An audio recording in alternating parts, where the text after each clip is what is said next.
Vocês querem entender um pouco mais sobre esses assuntos. E muito mais também sobre geografia, geopolítica, atualidades, política, polêmicas, enfim. Tudo para você se manter sempre bem atualizado. Já se inscreve no canal, deixa seu like, compartilha esse vídeo, que eu, professor Ricardo, conto muito com a sua ajuda. Beleza?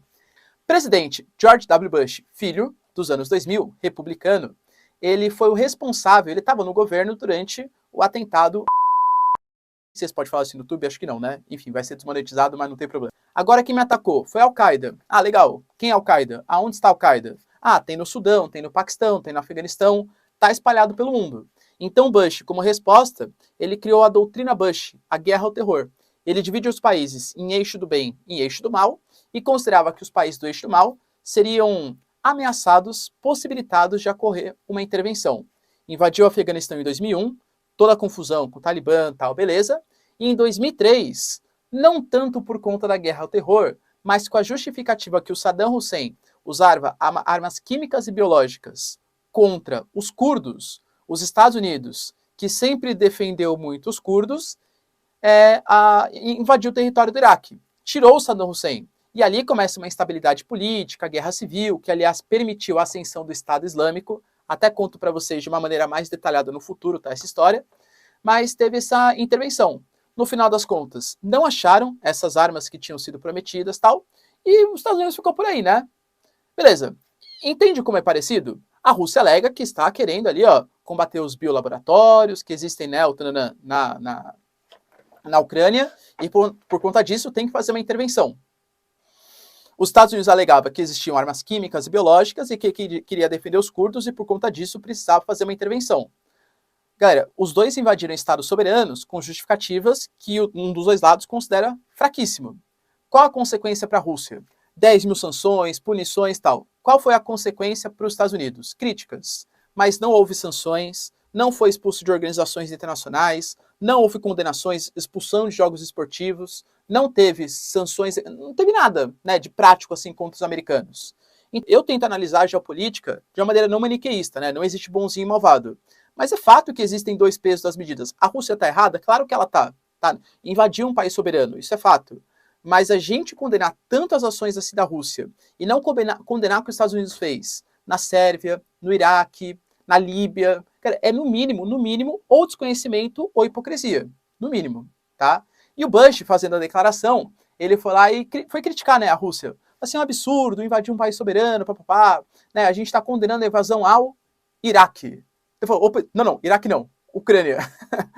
Ele que fez a invasão ao Iraque, né? Será que foi um errinho ali que ele fez de maneira proposital para dar aquela cutucadinha na geopolítica americana? Penso que não, né? Eu acho que foi força de hábito. Os Estados Unidos costumam invadir países soberanos, alegando levar a democracia para o território. Bem parecido, mais ou menos, né? Mas há algumas similaridades com o que acontece hoje Rússia e Ucrânia, tá bom? Tivemos hoje também uma importante reunião dos BRICS, inclusive com a participação de uma série de países emergentes. Para vocês terem uma noção, estavam hoje participando da reunião a Argentina, que inclusive se convidou para fazer parte do bloco, tá? Esse é um ponto bem importante. A Argentina está tentando se aproximar de China, Rússia, é mais um país da América para o lado oriental da força, mas também participaram Arábia Saudita, Egito, Indonésia, Emirados Árabes, Nigéria, lideranças locais. E aparentemente, pela declaração da própria China, que é uma das lideranças dos BRICS, essa vai ser a prerrogativa dos BRICS agora. Os BRICS, eles começaram, olha isso, hein, nos anos 2000, uma agência de investimento americana chamada Goldman Sachs recomendou investidores americanos invistam em Brasil, Rússia, Índia e China, que esses são os países do século XXI. Esse acrônimo BRIC significa tijolo, são países que estão edificando o seu crescimento econômico. E eles gostaram dessa denominação, e aí começaram a fazer reuniões periódicas, delimitaram políticas econômicas comuns, até um banco de empréstimos os BRICS fizeram. Convidaram a África do Sul, posteriormente, né, a China convidou a África do Sul para fazer parte das reuniões, interessado muito, claro, no ouro, no diamante, dos recursos minerais que a África do Sul tem, e aliás que toda a África tem. A China investe muito no continente africano, construindo rodovias, ferrovias, infraestrutura, em troca de endividamento dos países, né, independência econômica e política, e também de minérios mais baratos. A China cresce muito baseado em produção industrial e precisa de matéria-prima que a África tem de sobra, né? Mas os BRICS estão dando uma guinada geopolítica nesse momento. E essa guinada tem muito a ver com a situação do mundo atual. O governo Biden, ele está perdendo a América, discuti isso no vídeo ontem com vocês. O Brasil está desapontado, a Colômbia está desapontada, o México ameaça não participar da Cúpula das Américas, que vai acontecer em Los Angeles, o Brasil ameaça também, tá?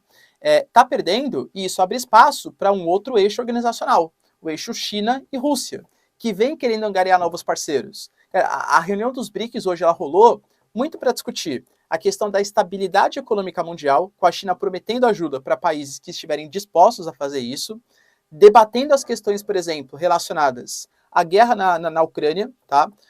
Basicamente, o Brasil, todos os países, eles se mobilizaram em favor da paz, óbvio, né? Ninguém vai querer a guerra, claro, mas disseram que tudo tem que vir a partir de diplomacia e de conversas, e que as sanções internacionais que estão sendo praticadas por União Europeia e Estados Unidos mais prejudicam o mundo e toda a cadeia produtiva, levando à inflação, insegurança alimentar, e que esses países desenvolvidos, eles se prejudicam sim, mas prejudicam principalmente os mais pobres, que são mais vulneráveis ao aumento do preço dos alimentos, aumento do preço dos combustíveis, mas mais uma vez eles não estão pensando no mundo mais pobre, e sim no mundo mais rico.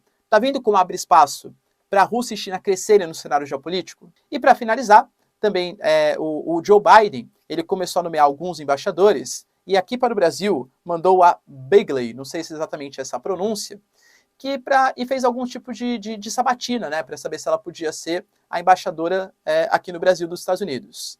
Dentre outras coisas, óbvio, o que mais transparece, inclusive até um dossiê foi levado para o Biden recentemente, é a questão das eleições brasileiras. A imagem que está sendo passada para o mundo, não concordo, tal, não é essa discussão. Geopolítica é o mundo também da imagem. Não adianta você ser bom, você tem que parecer bom, tá? A imagem que está sendo transpassada para o mundo é que o Brasil é um país que não respeita o meio ambiente, e os dados do INPE, de fato, confirmam isso, né? A gente pega as queimadas do Pantanal, queimadas do Cerrado. Professor, mas é histórico. Professor, enfim, não estou discutindo isso. Mas é um país que não respeita as questões ambientais, e é óbvio que os países desenvolvidos vão utilizar isso como justificativa para praticar sanções, bloqueios econômicos. Você acha mesmo que o Macron está pensando na floresta amazônica? É claro que não. Mas ele usa isso como justificativa para bloquear produtos brasileiros para não quebrar seus agricultores nacionais. Isso é meio óbvio, né? Mas, enfim. E também falou sobre as questões da democracia. Tá? Ela falou que o governo Bolsonaro não está disposto não vem fazendo políticas públicas para reduzir o desmatamento na Amazônia, e também falou a respeito da democracia, falando que as eleições brasileiras elas vão acontecer apesar do Bolsonaro.